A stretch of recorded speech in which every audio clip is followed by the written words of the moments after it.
Bakit hindi dapat binabalikan yung ex? Sabi nga, mas mabuting iwan o itapon na lang yung isang bagay na nabasag kaysa ayusin ito, lalo na't hindi mo na naman ito magagamit.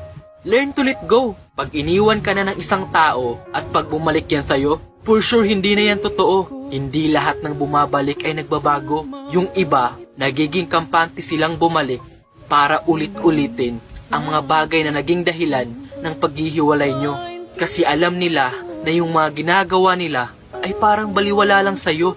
At ikaw naman itong si tanga, tinatanggap mo kasi mahal mo pa yung isang tao. Tandaan mo, ang salitang second chance ay may taong binabagayan yan. Wag na wag mo bastang ibinibigay kung ayaw mo ulit masaktan. Hanggang dito na lang, pilit ko mang ipaglaban ating pagmamahal.